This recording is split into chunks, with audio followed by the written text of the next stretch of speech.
The Little Long Lake Watershed Association held its final meeting for the 2024 season on Saturday, October 5th, 2024, at the Clear Lake United Methodist Church. During this meeting, attendees learned the results of our vegetation survey as presented by Scott Banfield of Aquatic Enhancement and Survey. The recording begins with him sharing what drives the typical needs for an aquatic survey. Be able to swim in your swim area without there being many plants there.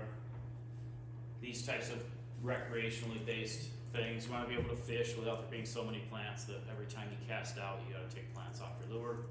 We like the plants for fish habitat, but we don't want so many plants that we can't cast and we can't fish. Aesthetics is huge. I mean, people want to look out and they want to see a glassy surface of water. Most people, everybody's got different tastes, but usually we want to look out and see a clear surface. We want to see a lake that looks attractive to us. We don't want to see a lake that looks like a big soggy salad. That looks like it's just completely choked with plants. And we have plant mats on the surface and that type of thing. So it's mainly an aesthetic issue and a recreational issue. And to tie into that, there's lots of ecological issues. If you have a plant that gets too choked out with plants, it can affect the fishery in a negative way. So you want a balance of plants. You want plants there for fish habitat and put oxygen in the water.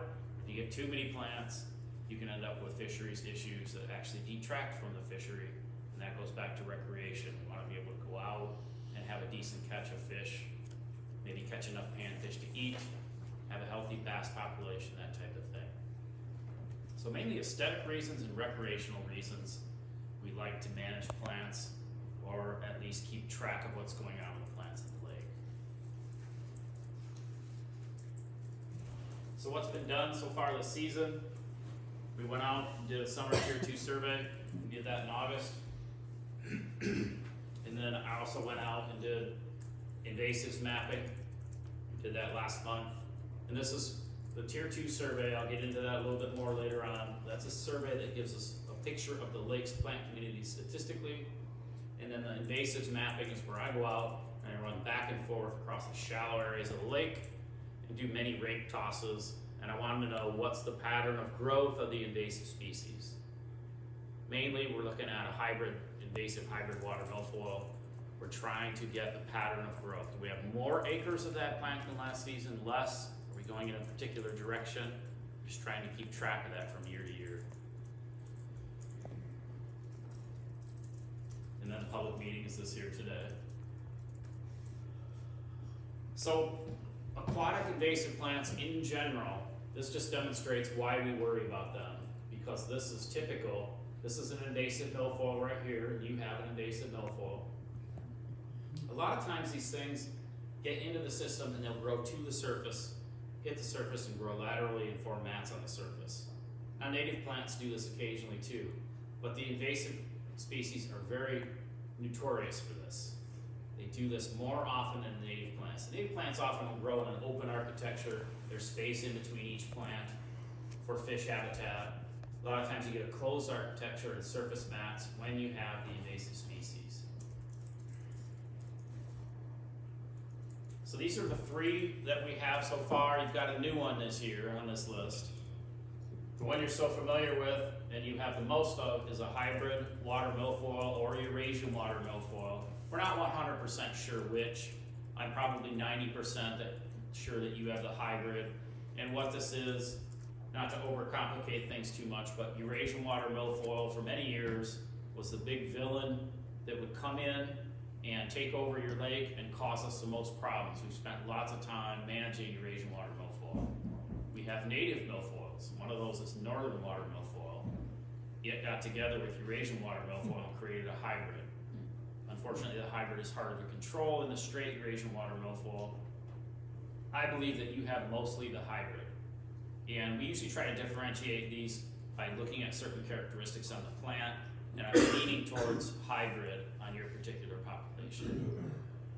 Curly-leaf pondweed is another invasive that you have quite a bit of early in the season. Curly-leaf pondweed is an early season plant. It comes up sometimes even when the ice is still on, curly-leaf is coming up. It completes its life cycle and drops out usually by about the 4th of July. This one can come up to the surface grow on the surface, just like the picture that we were looking at, cause problems for people, but it's usually out of the way by midsummer. So sometimes it's less of a priority if we're treating to try to control plants, but still can be a problem in the early season nonetheless. And then starry stonewort, we just found this year. It's not a huge surprise to us. It's been making the rounds for about the past 15 years or so, going from lake to lake. Usually these things are getting transported in on boat trailers. Probably came in on a boat trailer at your launch, and then has started a population in the lake. Starry stonewort, once it gets in, curly leaf and milfoil we can control, and we usually can control those at least on a seasonal basis, sometimes for multiple seasons. We've got technologies now that we can use to do that. The starry stonewort, we can't really do that. Once it shows up at your lake, you usually have a little bit of starry stonewort for 4 or 5 years, and then it'll start creeping, and you'll get more and more and more starry stonewort. And you can treat it, you can knock it back for about a month and a half, and then it comes back after that, and usually increases its area even more. So starry stonewort, usually I'll tell my clients once it gets into your lake, not to bother attacking it on a huge lake-wide basis, but just in places where it's a priority, at least after the first 3 years or so. If we find one colony by the launch, we think, hey, this could be the initial colony, so let's keep treating this, maybe we can slow the spread. But once you start getting 2, 3, 4, 5 acres in the lake, I'll usually say, maybe spend that budget in a different way, and if it comes into certain areas where it's causing problems for boaters and so forth, up around docks and boating areas, then treat it. Otherwise, I just don't think it's worth spending a lot of money to try to fight the spread. IDNR does have a grant program going that is funding the treatment of this plant. The Department of Natural Resources on the Indiana side got what's called the GLRI grant, and they pay a contractor to do starry stonewort treatments. And they're doing that because they want to try to slow the spread down, and that may be an option for you guys, but basically what they do is we will report our finding to them to let them know where the starry stonewort is, and a lot of times they will have their contractor come out and do 1 or 2 treatments on the starry stonewort where we find it. Like I said before, you get a month and a half control, and it starts coming back. So they've got that grant. They are treating starry stonewort in many lakes. You guys probably could get added into that treatment list. They might require it to be on the Indiana side, I'm not sure, but that would be an option. Whether it's really gonna slow down the spread in the lake, I really don't know. How fast it will spread, I don't know, or how far it will spread, I don't know either. Typically when starry stonewort comes in, you have a lot of chara, which is this bottom growing algae. It's really bristly stuff that grows on the bottom. The starry stonewort will displace the chara over about 7 or 8 years, and then you'll have you start out with a lot of chara on most of our lakes. In a survey, we might get 60–80% chara, and then after that 7 or 8 years, usually you're down to maybe 40% chara and 40% starry stonewort. Comes in and takes over pretty quickly. 7 or 8 years, I guess that's quick to beat. But we don't know what it's going to do at your particular lake. With the relatively low water clarity, you don't have very much chara. My guess is it's not going to do very well. It's going to be a really slow spread, but we'll see.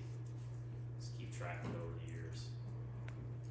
Scott, can I interrupt? Or I have Yeah. a question, I guess. So, and I know you're going to get to it here when we show the invasive map, but if we have a relatively small area right now, like would manually going in and trying to remove that, is that a positive thing or a negative? Because I know the way that it spreads is through the... I don't know, if someone wanted to go in there and pull that starry stonewort out of there and take it immediately up on the shore, I'd say go ahead. Yeah. It'd be a lot easier just to treat it. Okay. You guys are in that very early stage where we only know about that one colony. It wouldn't be a bad idea to get on that and treat it. Where was it? It was on the south side of the lake. It's right in front of our public beach area. It's so we'll show it on the map in a second. Yeah. Yeah, I mean, with that little, you might as well treat it, or if you want to pull it out, you can pull it out. It gets, I'll show you in a second, it gets a little star-shaped structure on it that's called bulbil, that's its seed. Right. You're going to scatter some of those when you're pulling it out. Yeah, that's, I guess, was my concern. Right, but I can't really tell you whether that's going to be worse than just leaving it and not pulling it out. If you treat it, I don't know if you're killing those bulbils or not. You're definitely killing the plant, knocking it back to the hydrosoil, but whether it's gonna kill the seeds or not, I don't know. I would probably lean towards treating it. Okay. And like I said, one colony like that, treat it, maybe we're slowing it down. If you guys end up, 2, 3, 4 acres of it, at that point, I just wouldn't invest very much in it, because you're not gonna stop it. To your point, the colony is in Indiana right now, so that grant and that program is definitely something to do. Yeah, it's probably late in the season to get those guys on it. Yeah. They might be willing to do that. Okay. I'll shoot them an email, because I don't think I've let, the aquatic invasive species coordinator, Eric Fisher, is who we usually work with on that. Okay. And, he's got a staffer underneath him now, so he's like the supervisor of invasive species, so it might be someone new to work with. Anyway, I'll let those guys know. Yeah, I mean, I don't think we have to vote, but I think everybody would be helpful us reporting it and trying to. Yeah, treat and it. if you want, you're probably gonna be looking at, I don't know, like a $300 or $400 treatment if you just want somebody to go out there and treat it with some copper and knock it down. Right. You could have, Jim Donahoe do that, aquatic bee control, because they already got a permit for the lake, or I could do it too. Okay. New permits right now have been going through in like 3 or 4 days, Okay. so either way. Scott, so we have 2 invasive species, now we have 3. Yep. Are there dozens more that could enter, through boilers from? The rate of new species is not that fast. We're seeing like, I wanna say 1 every 5 years or so. And the 2, there's a couple that are coming on, they're mostly in Michigan right now, and they're floating plants, usually that are in backwater areas. I don't know of any new submersed that I would expect to show up anytime soon. There is one submersed species that I think we've had 1 occurrence in Indiana that they eradicated. Maybe some small water pond occurrences in Indiana that are still there. That one's called hydrilla. It's been a huge problem in the south. And it's just starting to show up now, I think, in a few Michigan lakes. So that's one to watch for. I would say that hydrilla is probably gonna be the next submersed one that could show up. I could see that starting to show up in more lakes, but it's been a pretty slow process. So no, there aren't a bunch that I could see showing up in the next couple of years. That's one I think to watch for. There's been one other one, a parrot feather, which is a type of milfoil, a South American milfoil. It's a beautiful plant, so people put it in their water gardens and their ornamental ponds and stuff. It has this foliage, looks like a little pine tree sticking up above the surface. We had that in Reserve Lake, down in Lake Pleasant, which is a small, kind of out of the way lake down there. And that started growing like crazy. A population started in that lake. And this has probably been about 10 years ago. We were able to eradicate that population. I have not heard of another occurrence in the Great Lakes area of that plant. So yeah, hydrilla I think is the one to watch for. The next one. This is typical of the milfoils. Like I said, we do have non-invasive native milfoils. The lower right there, you can see what Eurasian and also the hybrid milfoil that you have looks like. It's kind of has a scraggly look to it. There's bare spots on the stem. It's a feathery looking single stalk that comes up. It's the most common plant in the lake right now.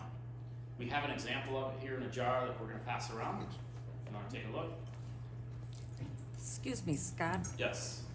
If we rake this, is it detrimental? I've heard that some of these plants, if you rake and you break pieces off, you've just made more plants. That's true.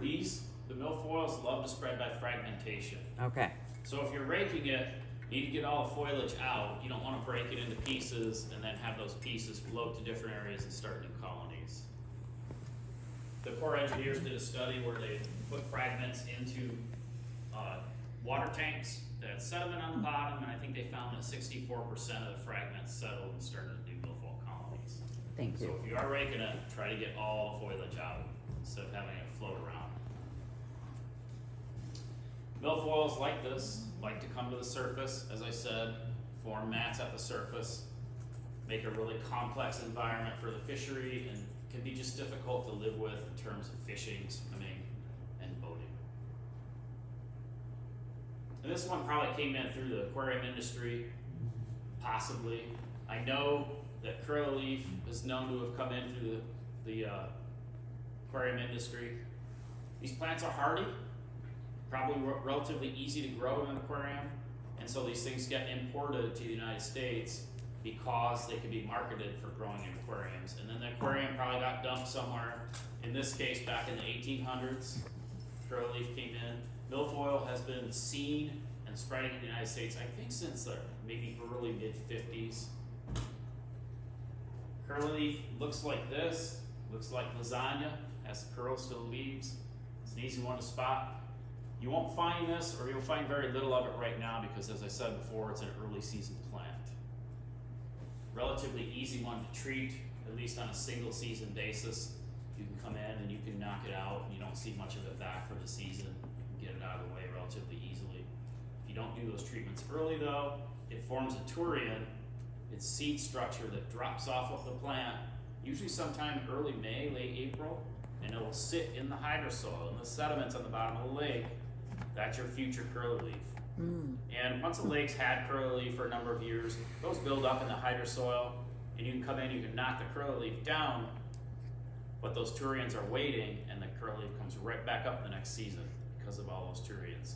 Probably for a number of years, those turions can keep sprouting like that. Makes it difficult to control them in the long term. Yeah, we found some of those. The turions? Yeah.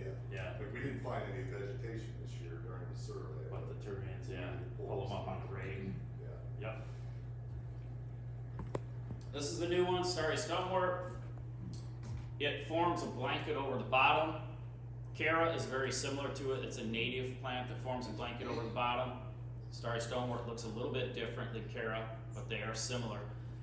Lots of times you see mounds, a big round mound of it. It's typical to see it maybe 2 feet, sometimes up to 3 feet thick, forming a blanket over the bottom of the lake.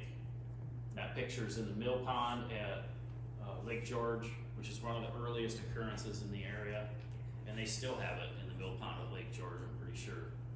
On the left, she's pulled our sampling rake up during the survey. You have something that looks like Cousin It on there. That is starry stonewort, in this case probably 3-4 feet thick. Starry stonewort growing on the bottom of this lake, and the rake sinks down into that and you just pull this huge wad of starry stonewort up. This is what it looks like up close in your hand. You can see the little starry rhizoid on there. It's called a bulbil. And this is essentially this plant's seed. And it will produce thousands of these, and they drop off, and just like curly leaf turions, they sit in the hydrosoil, they sit in the sediments at the bottom of the lake, and they will begin the next crop growing. And I think this is why this is so difficult to control in the long term. We can knock it back in the short term.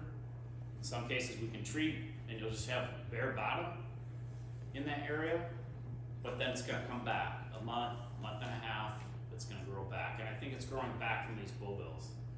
And they've started to do studies where they'll come in and they'll sift through the sediment and see how many of these bulbils are there. And once you've had starry stonewort for a number of years, they're getting up, I think, into the hundreds of thousands per square meter. They build up and they're ready to start the next crop. Makes it very difficult to control. One way you can differentiate this from Cara, which is a native that grows across the bottom, is you will not find these little stars on the Cara. This is what Cara looks like close up. The Cara, like I said, doesn't have the stars. Also, it has more of these nodes on it. You see these little nodes where vegetation is coming out from the stem. You don't find as many of those on the starry stonewort.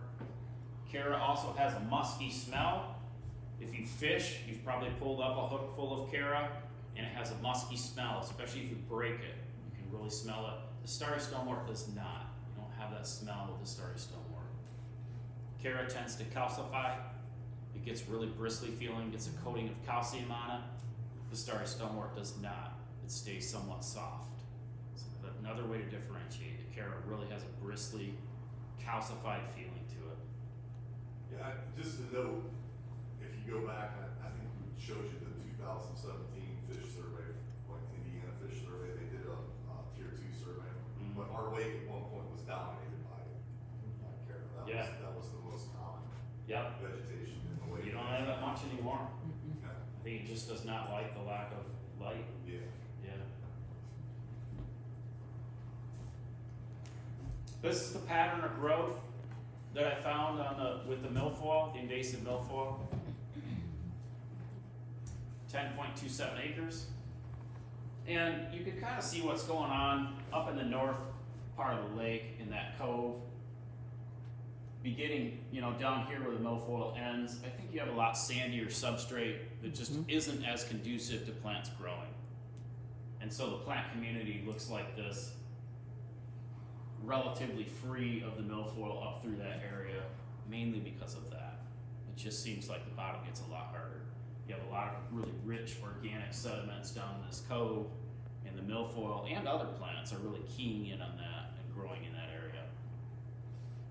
Up in the northeast part of the lake, you probably would have a lot of milfoil, but I think there's enough treatment going on up in there that it's knocking that milfoil back. So we still find it, we don't find as much of it. And then I suspect also on the Michigan side, you've got the milfoil growing up in that cove there, but not as much of it as you do in the very southwest part of the lake, probably because there's some treated frontages in there, I'm not sure. And this is the pattern that we saw last year as well. We saw a pattern pretty close to this. The starry stonewort colony is pointed out right there. And it was just a single colony, like 4 or 5 feet across, something like that. There are probably other colonies that we didn't see, but that is the one that we noted. And talking with Scott, again, he's doing that invasive mapping, but with our water clarity where it is right now, it's pretty tough unless you almost had underwater. I don't even know that an underwater camera's gonna help you. Like the clarity's long, Yeah. you can't drive by with a boat and be able to spot vegetation just due to the water clarity. Yeah, usually, we're doing it all visually, or almost all visually, Right. until we get into deep water anyway. And I do tons of rake tosses Right. with you guys, because you just can't see what plants are there. Right. You're really dependent on tossing that rake to find out. Yeah. So, Scott, Yeah. you mentioned it could come in from a boat trailer, right? Or a boat, I guess. Like, that's the exact opposite end of where the boat launch is. So how does that happen? Well, I was going to ask about the drain. probably your initial introduction of the milfoil was at the boat launch. I'm talking about the starry. I don't know. Usually when we first start finding colonies, we find them by a boat ramp. Yeah. But my guess would be it was brought in. You probably had colonies that grew around the boat ramp that nobody ever knew about, just because of the water clarity situation, and it ended up spreading around the lake. Like I said, I bet there are other colonies other than what we found. Just that the water clarity is so low that it's hard to spot. And it's also possible somebody dropped in, a boat or a kayak or something that had starry stonewort from another lake on it, but it just seems much more logical that it would come in through the boat ramp because of the amount of traffic.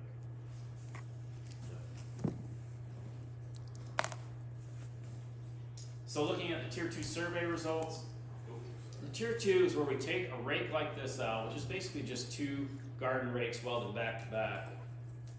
And we've got a protocol that we follow. We've got 50 sampling sites that we've picked out to cover most of the littoral zone, or the shallow areas of your lake. And every time we do the Tier 2, we go to those 50 points using a GPS, we toss the rake, we retrieve the rake, and then we look at which species are on it and in what quantity. And these numbers give us a statistical picture of the plant community of the lake. This is a map showing the sampling points. All the little yellow crosses on there are where we sample. And like I said, we'll hit these same sampling points every year, so that we're getting updated on what's going on with the lake. Yeah, Scott, I appreciate you doing this, because we did all that last year. We have those, to your point, we're using those same locations. So this is helpful for everybody to see Yep. the coverage of the sample points. Yep. Looking at diversity, we value diversity. We want to see lots of plant species. A healthy lake is going to have a lot of diversity. if you have a lake that is challenged, has high nutrients, high sediment content, poor water clarity, lots of invasives, starry stoneware comes in, a lot of times the diversity goes down. These things all lead to lower diversity. If we want healthy habitat, we want a relatively happy lake, it goes along with having higher diversity, lots of different plant species. So we look at diversity metrics, and you got 7 native species this year. We only had 5 native species that occurred in the survey last year, so a slight improvement in diversity. Your secchi depth is 3 feet. Like I said, it was about 6 feet last year. So somehow we had a lower secchi depth, but we had more diversity this season. Maybe because of clearer water earlier in the season, maybe. Plants occurred at 32% of sites this year. It's pretty close to last year. We had it at 38%. Generally, we want to see 50% or more. We would prefer that there be more plant cover. It just gets difficult when not much light is penetrating the water because you have the relatively low water clarity.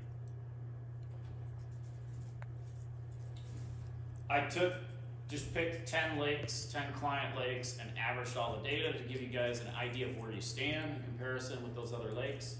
And our 10 lakes averaged out to 10 native species per lake. So you're lagging behind that. Secchi depth average was 9.9, almost 10 feet.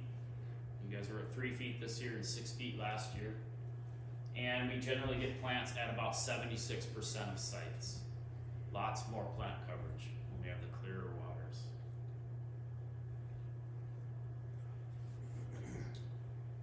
So you have relatively low diversity, at least in comparison with other lakes, relatively low water clarity, and relatively low plant coverage.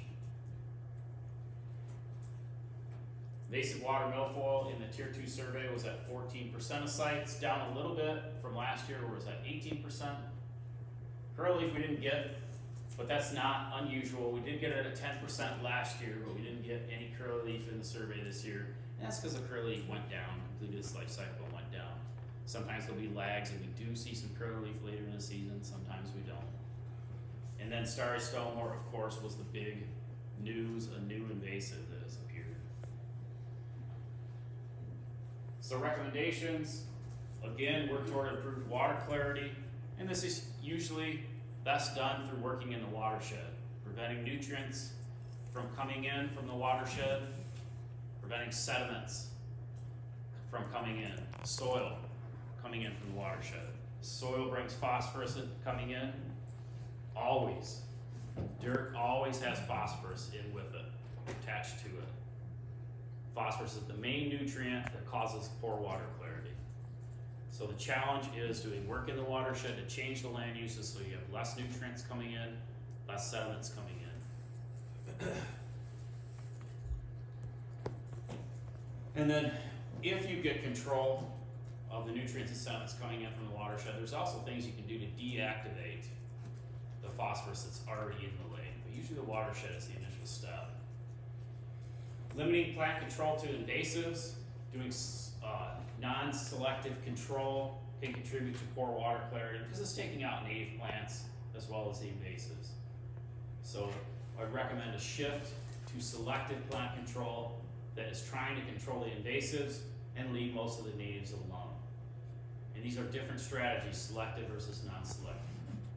It looks like you guys, standard practice when people sign up for us to treat their frontage is for us to use flumioxazin or products like Clipper in combination with diquat. And these two things are very effective at broad spectrum control, taking out plants, taking out algae, taking out natives, taking out non-natives. It's broad spectrum. It affects the natives. And we're usually doing this because on most of our lakes, we have lots of natives, enough native plants that it's interfering with people getting their boats in and out, fishing, swimming, etc.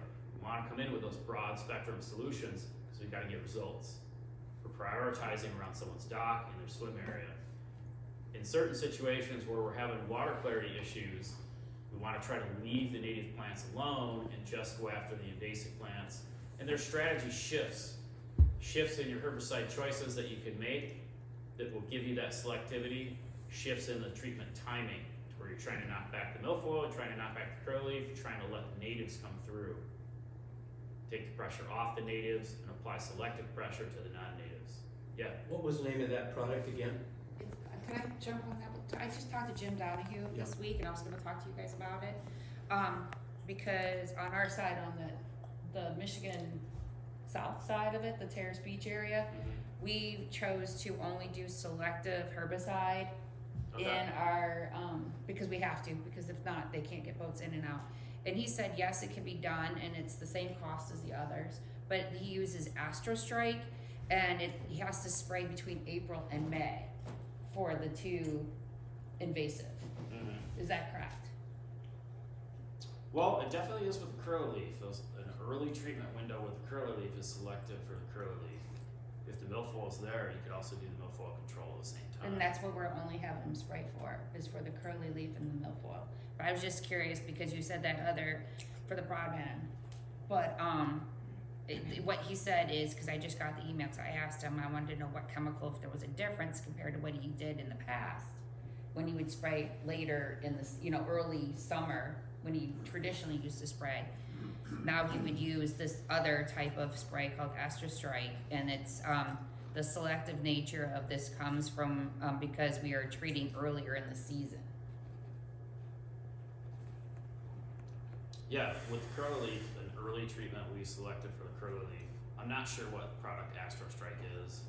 It's not one that I'm familiar with. What was the product that you named just a few minutes ago? Survey or? Clipper.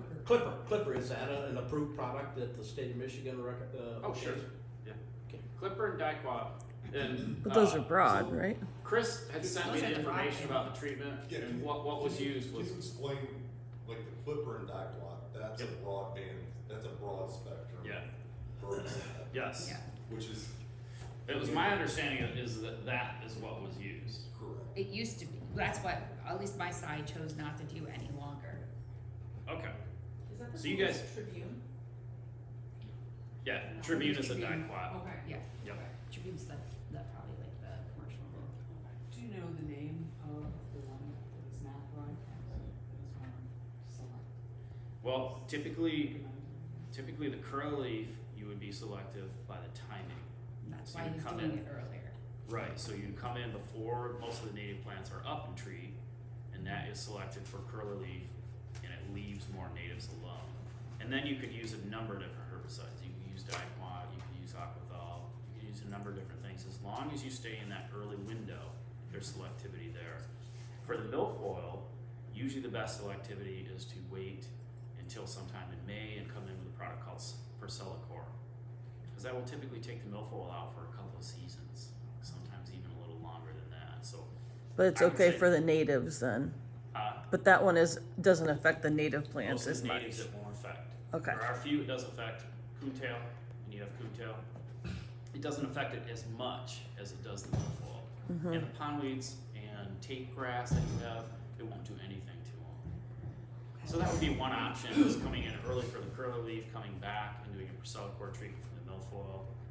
You could also try doing a treatment to try to get the milfoil at the same time you do the curly leaf, and maybe that's what he's talking about, is coming in and trying to do both very early in the season. That's what it sounds Sometimes like. that works well. I've had instances where that doesn't work that well, and the milfoil is coming back later in the season, so He said One- there's a potential for it to come back earlier in the Yeah. season. sometimes that happens when you try to get them both early like that. I've had lakes where that worked really well, and then I've had lakes where the milfoil is coming back in the season, and you end up coming back for it. So it's something to come up with a plan, try it, and then see how it works for a season, and then regroup and make a decision for the following season based on the results. And it's just better than the broadband, like it had been It's done. better in terms of trying to enhance the growth of the natives. Correct. Yeah. What is and I want to answer real quick, 'cause I saw, and I've got a lot of friends that are on Lake Diane, that they had a severe issue with invasives this year.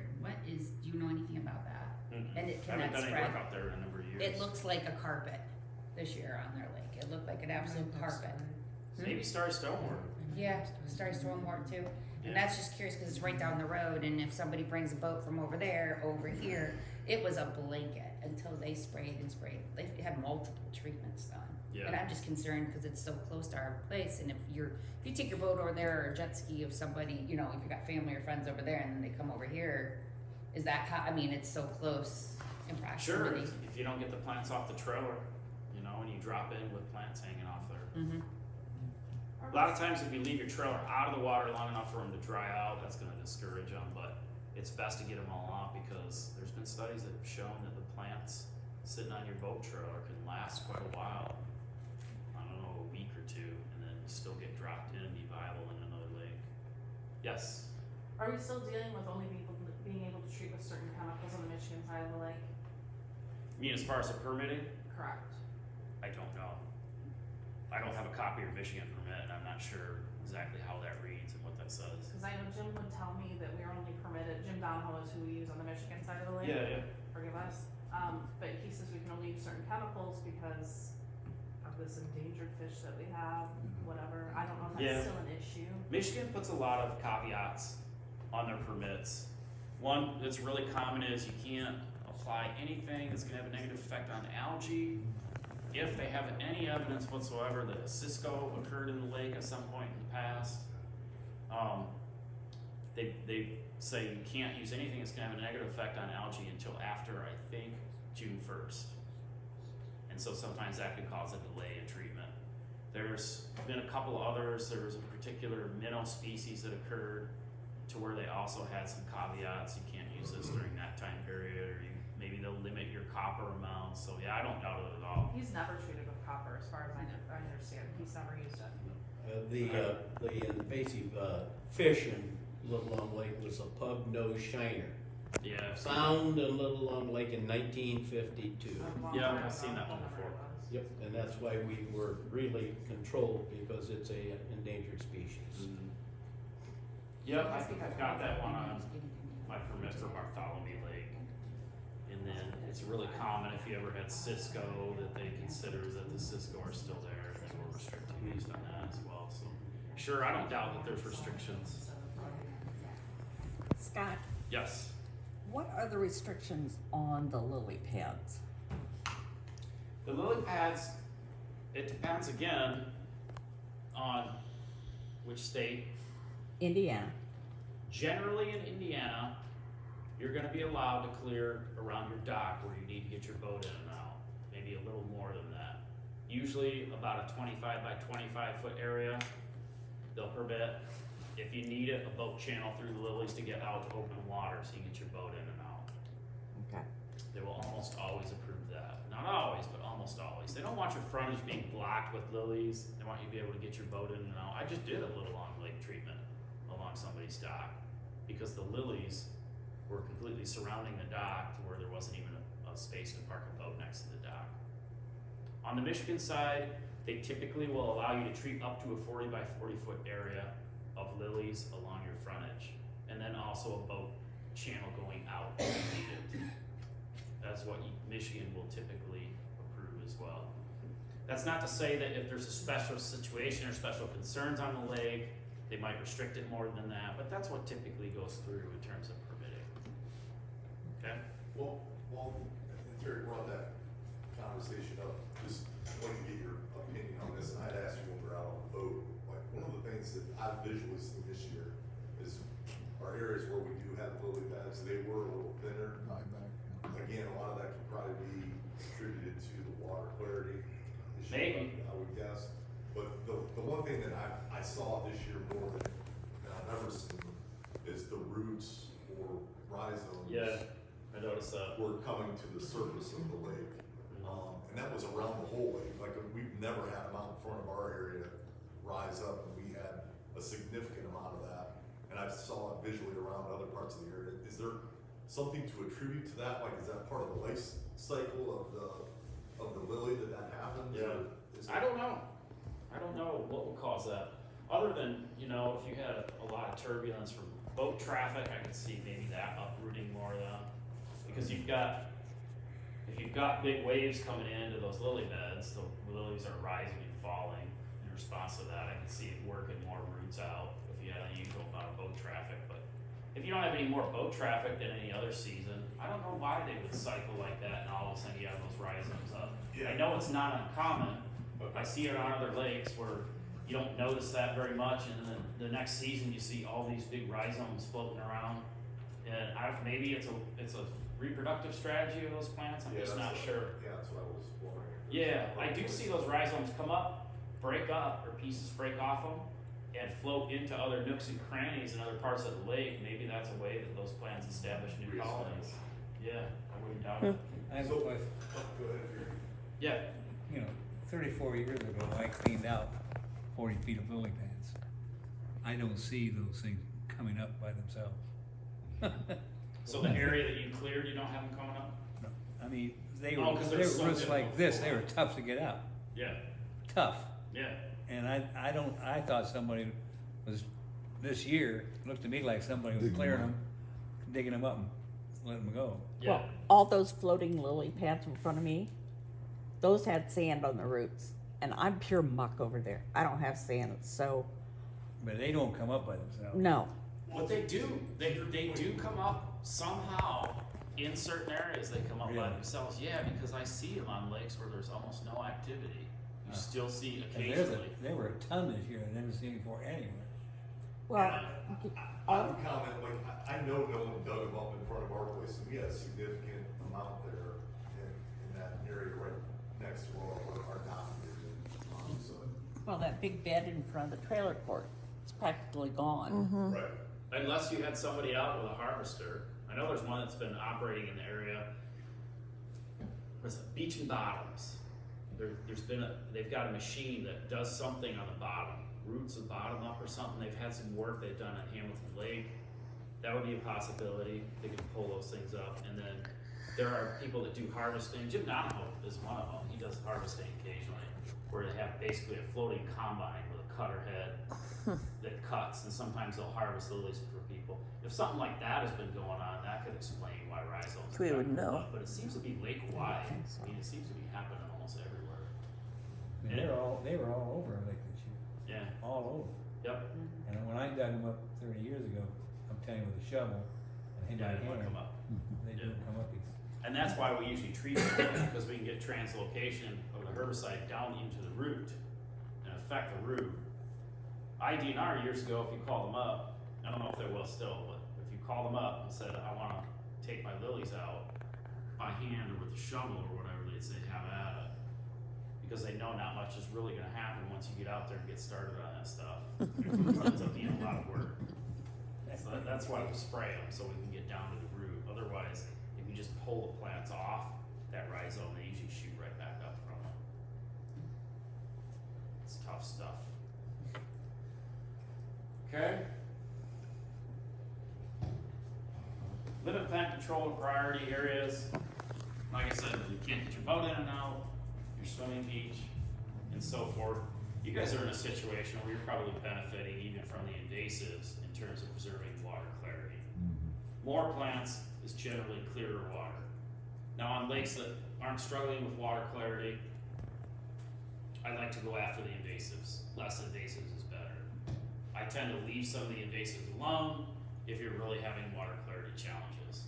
And the main mechanism is plants rooted in the bottom stabilizes the sediments, which helps limit nutrient exchange, and plants rooted in the bottom provides habitat for fish, and you'll have zooplankton, tiny animals that swim in the water column will go into those plants and hide in there from fish. And they'll come out at night and they will eat algae. The algae that turns the water green, and it helps with water clarity. Take out those plants, they don't have any place to hide, the fish eat them, and you have less of a population. That's another mechanism for water clarity. So in general, more plants equals better water clarity. And this is the rationale for limiting your plant control to where you really need it, priority areas. That's a really good point too, because this is what I think a lot of our associations needed to hear.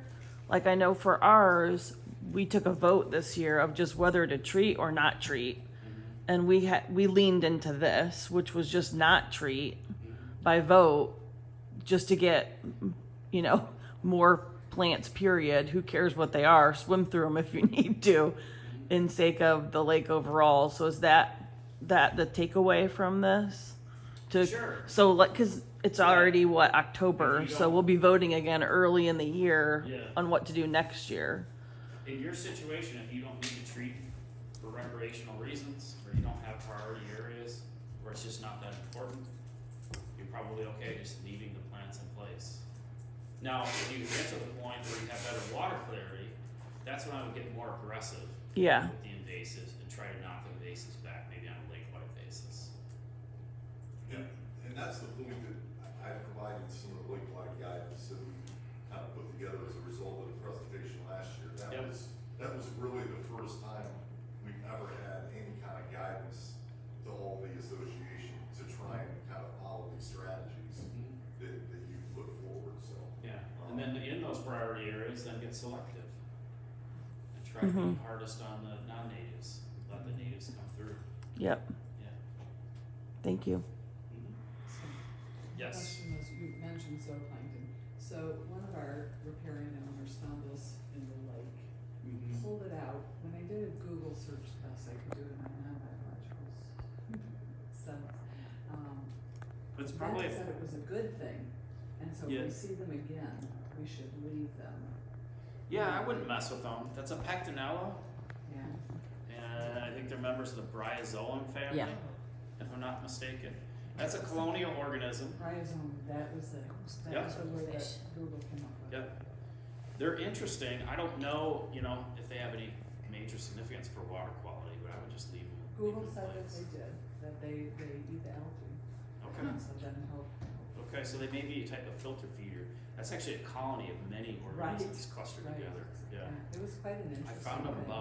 usually find them about the size of a softball, Mhm. but I have found them up to about volleyball size Okay, before. this was huge, it fit on that whole shell. Really? Yeah, it was, Yeah.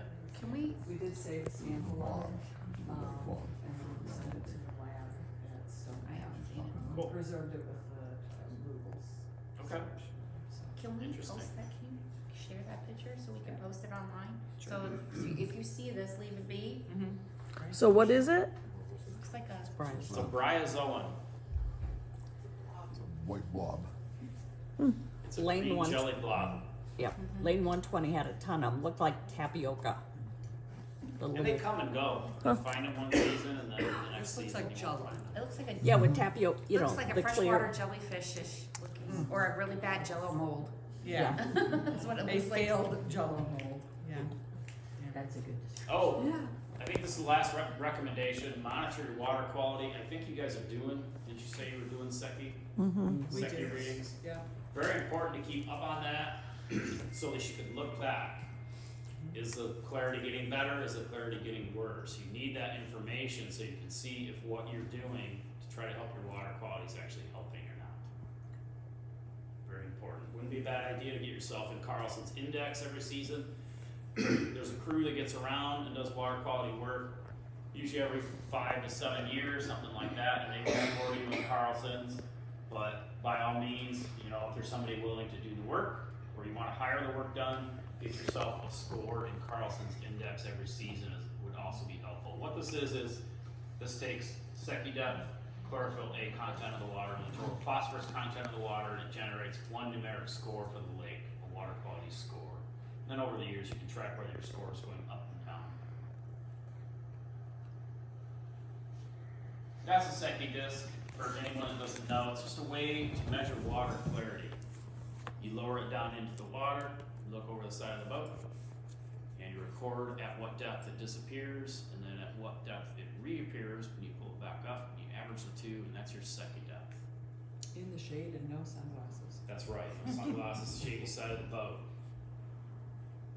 And you gotta have a skilled boat handler to keep it from moving while you're trying to do it. This is looking back at your SECI history that's recorded online.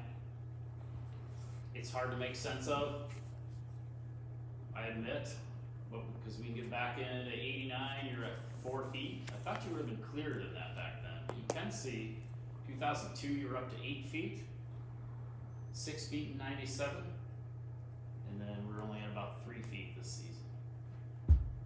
That's on a good day. Just. SECI depths are very valuable information to have.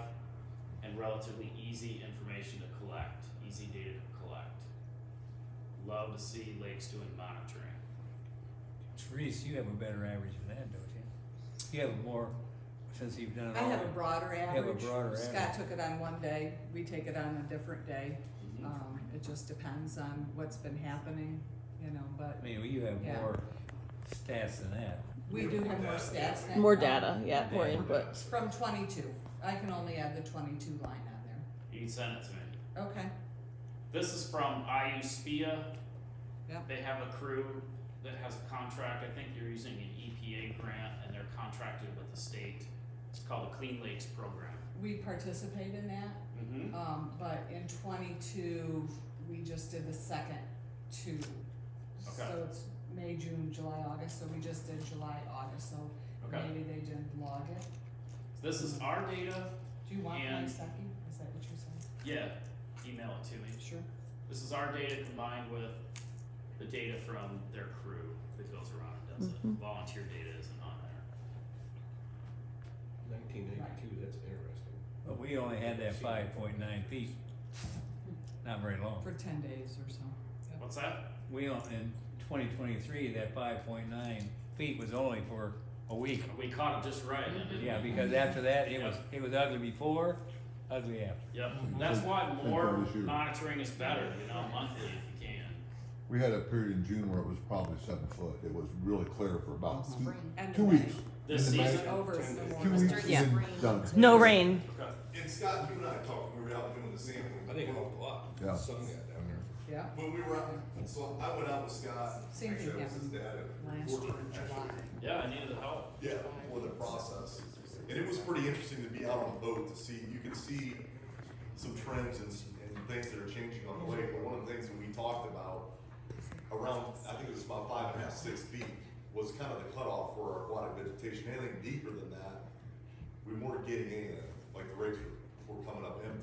Yeah. But from like 6 to 6.5 feet with some of those monitoring, the data points we were getting, we would do the rake test and we were getting essentially plants that had started and then they had died off.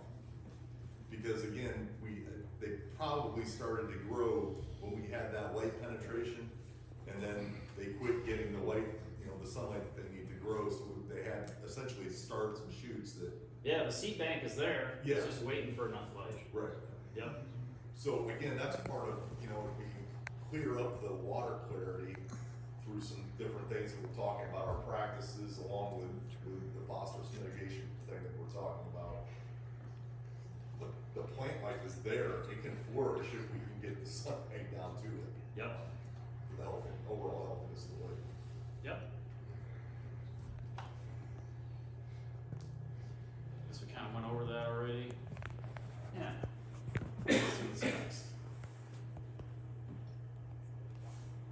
Any questions still? Okay. So, Oh, is you the got one? Does anyone want a koozie? We got merch. I'll take it.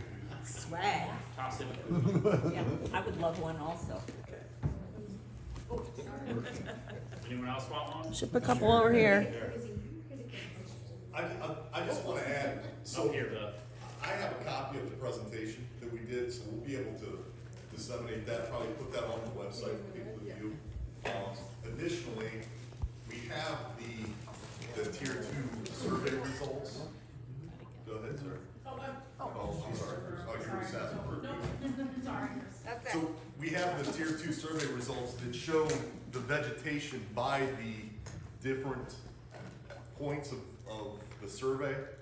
So we'll have all that information available as well. So what I like about that is you can pick a point on the lake by the map and see what was pulled up in that area. So you can start to see some trends. Again, it was pretty interesting to me, and I've got samples that are back in the back here of the native and invasives that we pulled during the survey. And we put together this kind of lake-wide guidance last year to address shoreline spraying. We talked about our boating recreational activities, trying to push the recreational activities when we're running the boats into deeper water. We put some guidance in for wake surfing. along with the shoreline management. I'd like to think that education started to help, to improve some things. Again, this is just visual and opinion, but along, Sean, what's your name? Yeah, along Bryant's Court and then coming around the Michigan side, I had not visually seen vegetation out in that 4 to 6 feet of water. And this year we had a pretty consistent growth of Illinois pondweed that wraps around that area. One of the things that we noted last year is the submerged island, our high point out there in the middle of the lake. That typically at one point used to be dominated by curly-leaf pondweed. That's not been there for probably 6 or 7 years. I think last year when they did the survey, they didn't find anything out there through just some testing. I asked you to stop. We did a rake test out there, and there was large-leaf pondweed on the sunken island.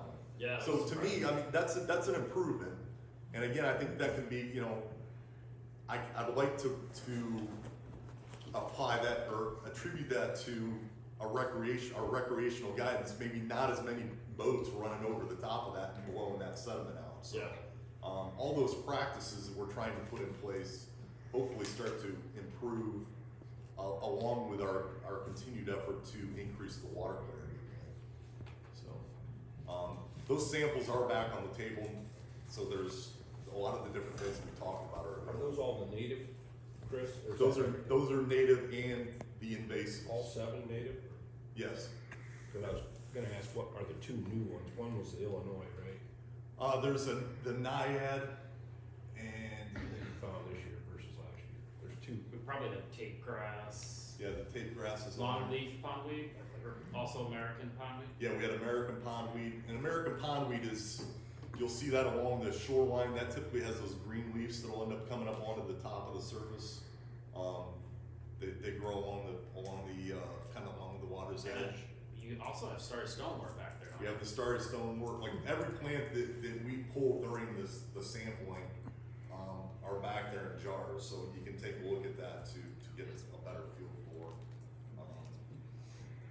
the different. I noticed you also had a surface mat of tape grass in, I guess it'd be the western part of the lake. We're just starting to go up into the cove where the outlet is, just Yeah. outside lily pads. Yeah. Yeah. There was a pretty big area that was topped out with tape grass. I was surprised to see that. Yeah, I mean, I think that there's some positive things that were, again, our density numbers are down for the year, but last year we had a pretty good amount of curly-leaf pondweed when we did that analysis, and we didn't have any of that this year. So you have to kind of look at the total picture to kind of see what's going on, and the fact that we're getting some of those native species in areas that weren't there previously.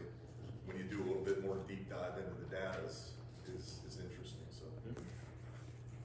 And I'll send you the data worksheet. yeah. Thank Okay? you. Thank you. Thank you so much.